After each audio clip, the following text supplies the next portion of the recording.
Bonsoir, bienvenue en kiosque, votre émission culturelle. Au sommaire ce soir, le court-métrage à l'honneur sur TV-Fil 78. Pendant tout le mois de juillet, nous diffuserons des courts-métrages primés lors du dernier festival Les Clés du cinéma. Et pour en parler, le président du festival sera en plateau avec nous. Les Gecko Crew, un trio de danseurs hip-hop de 50 ans en Yvelines, vivent en ce moment l'aventure Got to Dance sur TMC. Nous les avons rencontrés. Et puis les têtes d'affiche, les moments forts, tout savoir sur la prochaine saison de La Ferme du Manet à Montigny, le Bretonneux, avec Joël Dupuis. C'est à retrouver dans la chronique de Nicolas Gervais. Mais donc, tout d'abord, nous allons parler court-métrage.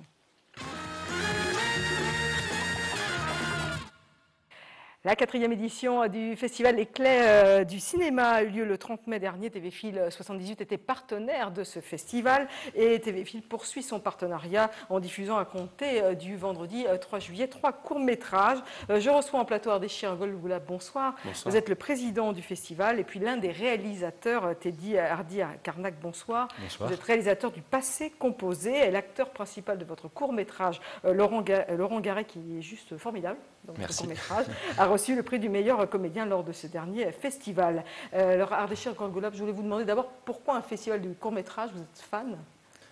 Une petite correction, au départ, je ne suis pas le président, c'est un bien grand honneur, je suis l'inspirateur du festival, je l'ai proposé à la ville des Clés-sous-Bois. Vous qui avez inspiré ce festival, pourquoi? Alors pourquoi? Parce que ça fait plusieurs années, au moins 15 ans que je m'intéresse au court-métrage, j'ai commencé à faire du court-métrage au moment où la vidéo est devenue démocratique, on pouvait en faire pour pas très cher. Et donc, j'étais dans une association et donc on organisait des festivals, etc. Et donc, au fur et à mesure, je suis tombé dans l'engrenage. Et voilà, donc j'ai proposé ensuite d'organiser un festival dans la ville des Clés-sous-Bois. C'est juste une passion. Et qu'est-ce qui vous plaît dans le court-métrage? Par rapport au long-métrage, c'est toujours la question classique qu'on pose. Ça permet en peu de temps de raconter une histoire, d'émouvoir le public, de voir le résultat du film qu'on fait. Je suis moi-même réalisateur, j'ai fait plusieurs courts-métrages. Et voilà, donc c'est juste une passion, faire du cinéma comme les grands, pour avec peu de moyens. Pour un festival comme les Clés du cinéma, ça veut dire que vous recevez combien de courts-métrages, combien vous en visionnez? On en reçoit à peu près 150. On fait un appel à films qui est généralement assez large. On sélectionne des films, des gens qui peuvent se déplacer sur le festival. Donc, il y a beaucoup de personnes qui sont de la région parisienne, mais pas toujours. Et donc, on en reçoit à peu près 150 chaque année. On doit sélectionner parmi ces 150, une vingtaine de films à peu près. C'est compliqué comme sélection. C'est du travail, parce qu'il faut regarder tous les films. On est plusieurs jurés. Je ne suis pas seul, il faut plusieurs jurés de présélection. On regarde tous les films, on les note, et on donne un commentaire pour s'en rappeler, parce qu'on voit beaucoup de films, on peut mélanger. Et puis voilà, une sélection subjective. Après, on interroge les réalisateurs pour voir s'ils peuvent effectivement se déplacer ce jour-là. Voilà, ça demande quand même beaucoup de travail. Il y a quand même beaucoup de travail de visionnage à faire pour être sérieux. Est-ce que vous pouvez nous rappeler les règles du court-métrage? On se présume qu'il y a une durée de temps, ça s'appelle un court-métrage. On se dit que ça doit être court. Pas tant que ça. Il n'y a pas tant de règles que ça, en tout cas sur la durée. Il n'y a pas en imposer, mais dans les faits, il n'y a pas de règles établies. Donc chacun met ses règles. Il y a des festivals, c'est 3 minutes. Il y en a qui sont une demi-heure, 25 minutes. Pour Cannes, par exemple, la durée dans les règlements de Cannes, à moins de 60 minutes, ça fait court-métrage. Donc ça fait quand même, pour d'autres, ça fait des moyens-métrages. Bon, nous, on a pris, compte tenu de la durée de projection totale qui est de 3 heures, nombre de films, etc. Nous, pour avoir à peu près 20 films, on a fixé une durée maximum qui est de 16 minutes. 16 minutes. Mais en moyenne, tous les ans c'est pareil, la durée moyenne des courts-métrages, c'est 10 minutes en général, 9-10 minutes. En moyenne, on trouve ça. Et est-ce que les réalisateurs de courts-métrages font des bons réalisateurs de longs-métrages? Je me poserai la même question à mon invité. Eh bien, ce qu'on peut dire, c'est que généralement, les grands réalisateurs, je pense que tous les grands réalisateurs, ils commencent par le court-métrage. C'est un exercice intéressant parce qu'on voit tous les aspects de création d'un film, à partir d'élaboration de scénario, création d'une équipe, lumière, on fait tout l'éclairage, tout. Donc c'est un exercice très intéressant, on peut en faire 1, 2 ou 3, puis à un moment donné, il faut passer au long. Il faut passer au long. Hardy Karnak, je vous l'ai dit, vous avez réalisé un court-métrage de 2 minutes 40, un plan séquence de 2 minutes 40, j'ai envie de dire, qui s'appelle Passé composé. Qu'est-ce que vous pensez de la réflexion de Ardeshir? Par rapport au court-métrage, au passage du long. Au long. Est-ce que vous déjà, ça vous tente et est-ce que alors, ça me tente. Je pense que peu de réalisateurs diraient que ça les tente pas. Premièrement, ça me tente. Deuxièmement, je suis tout à fait d'accord. Tous les grands réalisateurs de long métrage ont commencé par du court métrage. Il y a un petit DVD que j'avais eu il y a quelques années qui s'appelle Le Cours des Grands, qui avait été édité.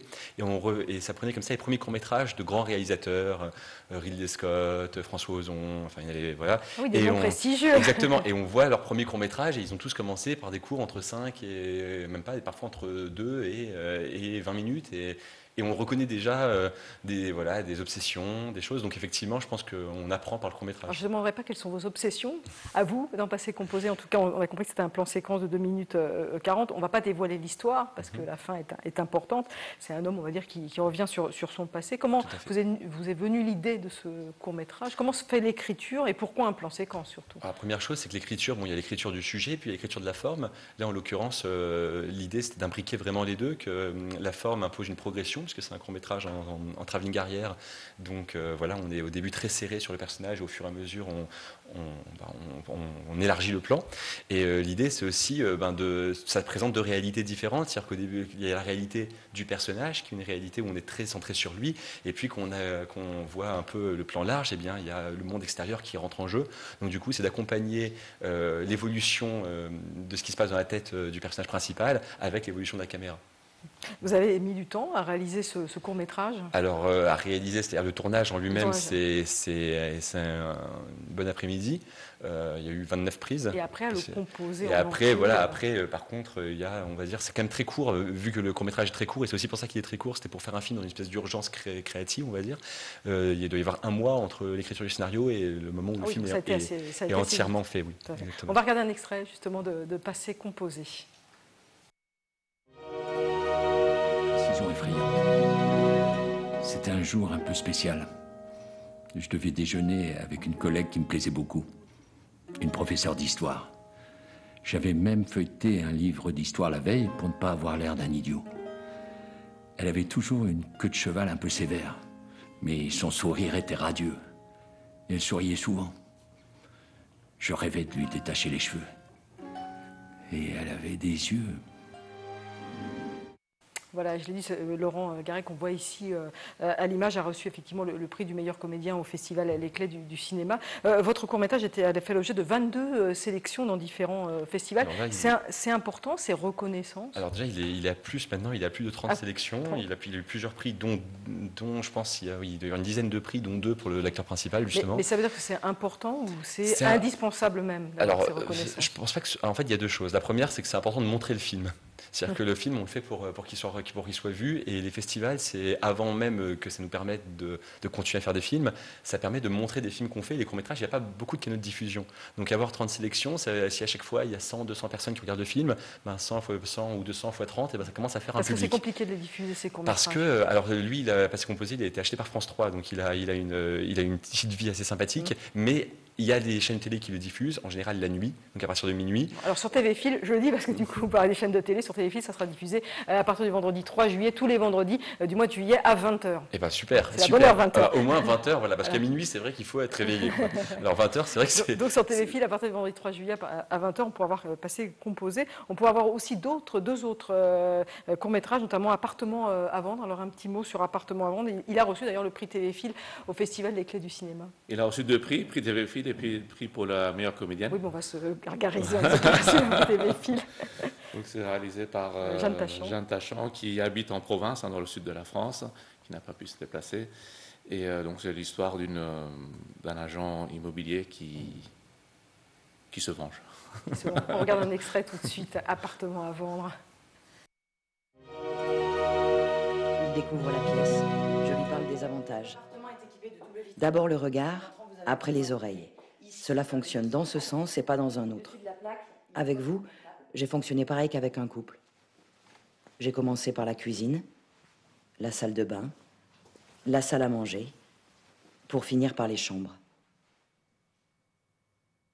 Je pensais, à juste titre d'ailleurs, que le côté fonctionnel de l'appartement était plus important. Donc Appartement à vendre, ça fait vraiment penser au nom d'une émission de télé. Appartement à vendre, un court-métrage avec Passé Composé également. Donc à découvrir à partir du vendredi 3 juillet sur l'antenne de Téléfil. Et troisième court-métrage, La Momie, qui a reçu le premier prix du jury. Oui, donc la momie de Lewis et Zickman qui n'est pas un plan séquence, mais qui n'est pas loin. Et donc c'est un film très abstrait, mais assez effrayant à regarder. Donc la chute est assez effrayante. Je trouve que c'est pas mal. C'est pas mal. Et donc un prix mérité, je pense. Eh ben oui, c'était le premier prix du festival. Et ben, on regarde un extrait tout de suite de La momie. Je fais corps avec elle, et c'est elle qui me nourrit. Cette humanité qui passe et repasse jusqu'à s'effacer. Cette humanité qu'on finit par ne plus voir et dont le suc se trouve là, tous les soirs, au fond de cette boîte. Toi qui pensais que je ne travaillerais jamais.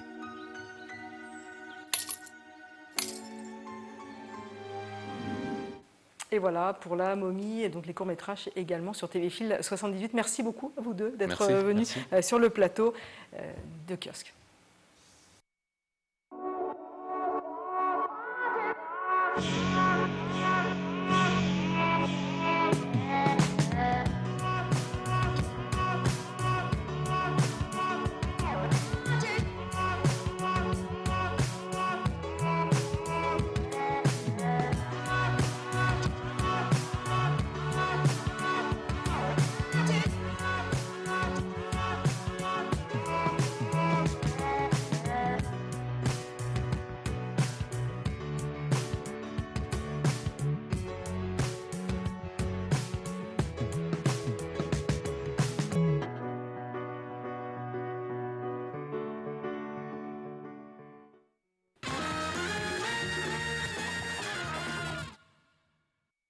Comme tous les mercredis, la chronique cinéphile, on démarre bien sûr par vos avis de spectateurs au micro d'Élodie Moine.